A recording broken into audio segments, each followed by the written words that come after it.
Exactement, Vincent. Et je peux te dire que ici, avec les fêtes de fin d'année, on ne chôme pas.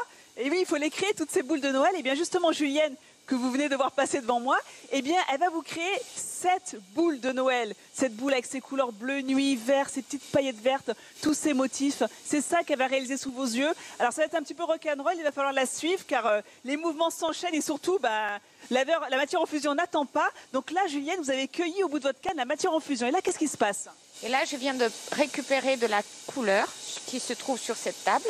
Et maintenant, je vais aller chauffer l'ensemble de ce morceau de verre dans le four qui est à 1200 degrés.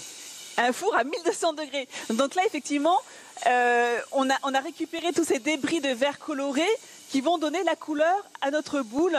Une fois terminé, on réchauffe le tout, hein, c'est ça, pour que le tout ne fasse qu'un? Voilà, pour que la couleur et le verre en fusion s'incorporent bien dans la masse. Une fois qu'on a obtenu un mélange parfait, attention, on continue le balai. Là, qu'est-ce qu'on fait? Là, je suis en train de tourner dans le même sens pour façonner. Je commence à façonner mon décor, en fait.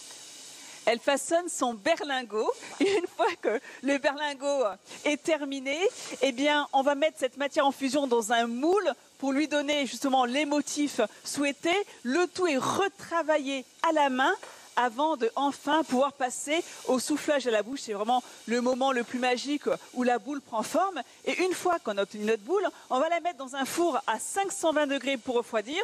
Vous allez me dire, 520 degrés, ça reste chaud. Bah oui, c'est normal parce qu'il faut qu'elle refroidisse doucement jusqu'au lendemain matin pour qu'elle ne se fissure pas pendant cette phase de refroidissement. Voilà, c'est ça la magie de Noël ici. Et tout à l'heure, ce que je vous propose, c'est de voir comment est-ce qu'on fabrique d'autres éléments de décoration, mais toujours fabriqués avec le verre en fusion. Des ours, des pingouins, plein d'autres surprises. À tout à l'heure. Exactement, Vincent. Il fait toujours aussi chaud ici au cœur de cet atelier.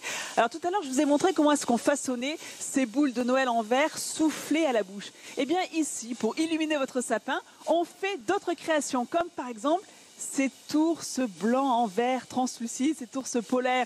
Et bien justement, la personne qui les réalise en ce moment sous vos yeux, c'est Cyril. Alors Cyril, il fait beaucoup d'allers-retours entre le four et son poste de travail, car on a très peu de temps pour façonner le verre. Vous avez combien de temps, Cyril, avant de devoir repasser au four? Le temps exact, je ne connais pas vraiment, mais on a très peu de temps, parce qu'il faut savoir que le verre commence à se solidifier à peu près vers 800-900 degrés. C'est très physique comme métier, finalement. Oui, ça c'est physique.